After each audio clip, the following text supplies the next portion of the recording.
We'll go with women's soccer. Michigan Hosler Spartans advanced in the NCAA tournament with a 3-2 win over Milwaukee in overtime on Friday night. They travel to Notre Dame where they will play TCU on Friday at 2 p.m. Obviously, you'd get our first NCAA tournament game under our belt to come out on top and to continue out and be able to be on the front foot and control the game with the result back in your hands. And I think it showed what our group's all about, the resiliency they play with, the confidence they have, and obviously thrilled to be moving on to what is a very experience-laden pot of four here at Notre Dame this week. What can you tell us about TCU's team? Yeah, TCU is. They're a national brand. The last 2 years they've made deep runs, winning at least 3 matches in the NCAA tournament. Stylistically similar to us. In fact, if you go through analytics, they're the team most like us in terms of possession, style of play. They do a good job of midfielders looking like forwards or looking like backs, and backs looking like wingers. They do a really good job in possession, creating overloads, which can be complicated. And then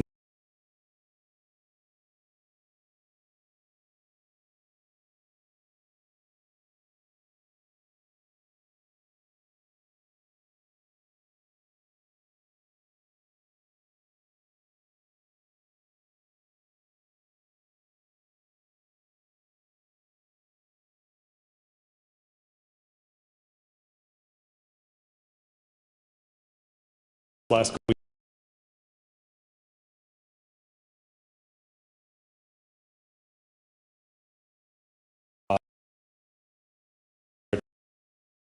pressure will be beneficial. Do you at all, obviously your players don't, but do you at all prepare for the weekend because of the tight turnaround, like have to be already thinking the possibility if you win what Notre Dame, for example, might look like? Yeah, you have to. And I think, it's a little more natural because Notre Dame is one of the other potential opponents. Being in the region, we see them play quite a bit throughout the course of the year in terms of scouting our opponents that had played them earlier on. So I think we have really good familiarity with Notre Dame.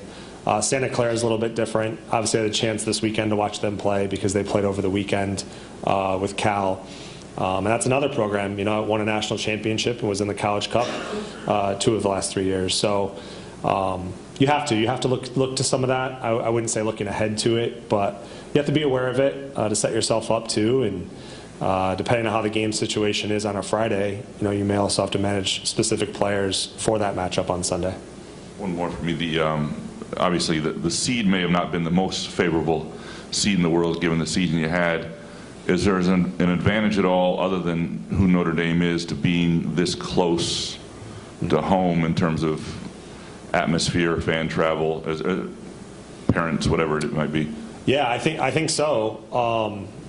I as you mentioned, I don't know the 4 seed was necessarily favorable, especially with the team Milwaukee has, the experience they have, and the problems they create for you. But on the flip side of that, driving 2.5 hours down to South Bend, playing in similar climate, Northwestern's a 4 seed that's flying out to LA. That's a little bit different. So I think in the initial matchup, I think there's a lot of big hurdles we had to get through. But we also played that match Friday night, which gave us a couple extra days of rest and recovery and preparation going into this round. So I think we're in a good place where we're set up for a full week now, and we get to play. It looks like it's supposed, the high on Friday in South Bend is supposed to be feels like temperature of 7 degrees. So like 7, yeah, 7. So that's perfect for us. We'll be training outside all week, getting ready, and I think thermometer says 16 degrees, and it's supposed to feel like 7 degrees as a high. You guys drew one of the largest crowds throughout the NCAA tournament last week. How much did that help, especially after falling down early? It was massive. The crowds all season have just been really, really special. Something obviously we hope to make a tradition and carry over through all 16 or all 32 matches that were played over the weekend. That was the second best attendance in the whole country. So the support Spartans have shown, the community's shown, the number of outpouring support we receive via messages, emails, young girls and their family coming up from Chicago, coming from southern Indiana to come in to watch us play. It's one of the things I also told our team Saturday was the impact they're making on this next generation of players is really cool with all the support we've had. So we'll miss not being able to play at DeMartin, but hopefully all of us tough Michiganders will be ready to brave the weather maybe down in South Bend. Looking at Lauren DeBow specifically and the kind of player she has been for you since being here, can you just talk about the kind of player she is for your team? Yeah. Obviously as your points leader, but just as a teammate as well. DeBow is she's got a bit of old school toughness in her. She's a kid that wants the ball. She wants to be in the toughest moments. She wants to make plays when the odds are stacked against her. She showed up in a major way again on Friday night. She had the assist on the final goal to Cam Evans, and she absolutely got plowed by their goalkeeper and center back. So she hung in there, took a really hard hit, made the play she needed to. She's a kid that just keeps coming back for more. She's not been physically at 100% for over 2 months now, but you wouldn't know it in the impact she makes in the matches. So she, I think the thing I admire most is when it's hard, when it's tough moments, she's the one that wants the ball to try to make those plays. As she did at Penn State, or against Penn State in the Big Ten final, as she did again this past Friday. And mentality-wise, I'll take 30 of those kids. So she's a really fun kid too. She's full of personality. She's someone that keeps the locker room environment light, but also focused when it needs to be. And because she plays with so much belief, the team can always look to her to play with it too.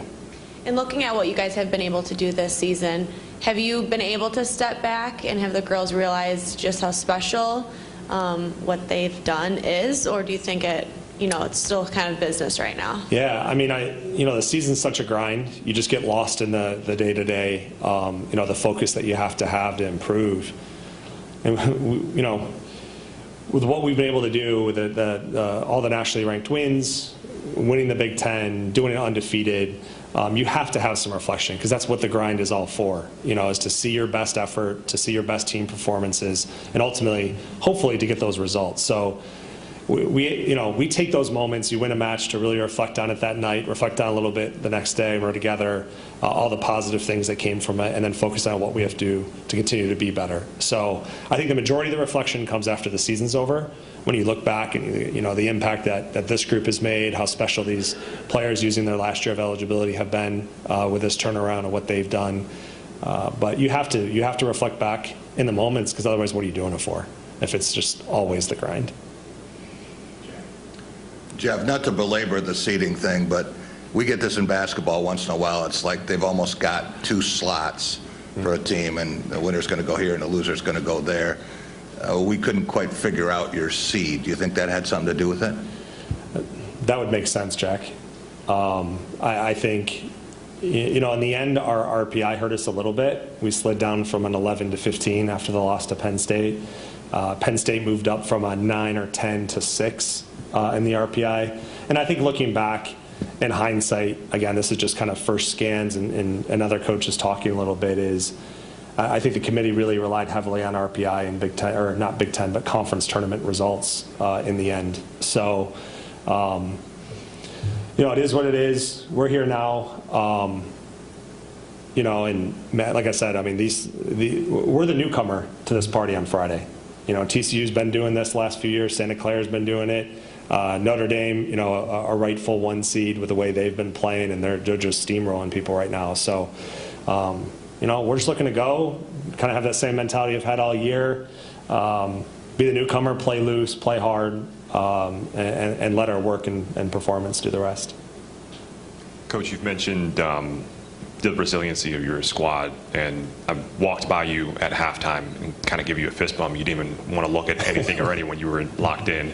Was that kind of the mindset of the team coming out of the half, being down 1-0 and knowing the mountain that you had to climb going into the second half? Yeah, I think, this year with all the firsts that we've had, one of the hardest thing to do, in my opinion, is when you're doing something for the first time. And I think we saw that in our semifinal match at the Big Ten tournament, playing in an incredible facility. The overwhelming experience of that, someplace they've never been, to be on that type of stage.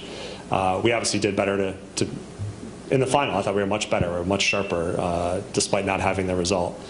And then NCAA tournament, it's the same thing. Like, you go through the Big Ten tournament, this team fortunately put themselves in a position they knew that we'd have the NCAA tournament ahead of us. It wasn't a true do or die in the Big Ten tournament. But now it's all this pressure, and they're in a position of being the favorite, which they're not accustomed to either. Halftime conversations, were really just kind of real talk about what we need to do. Needed to play with a better sense of urgency, needed to create more chances, had to be better in the final third. And, I think we did that from the onset. So I love the way the team responded for, what would have been 44 minutes and 40 seconds of the second half. And if we play with that kind of urgency, I like our chances on Friday. And just kind of like a little bit of a two-part question. When it comes to DeBow, she was saying after the game that she just kind of tweaked it a little bit when it comes to her knee. How is she going into this next matchup? I think she'll be fine. I think it's more of a Charlie horse similar to what she had. I think it was the Minnesota game or Rutgers match. It was the Rutgers match. Because she's so good in the ball, she attracts a lot of attention. She's so deceptive that she takes these kind of hits a little bit, and she's in a good place. She was able to do things that she needed to on Saturday, and we had our off day yesterday, but we'll obviously come back together for full team training today. And the last one for me, you mentioned a few different people who were able to take it to a next level in that second half. What can you say about the Gaynor sisters and the way in which both of them were able to have such a huge moment in that game? Yeah, Justina, second half was incredible. I think the performance she played with, the confidence, obviously the goals she scored, and other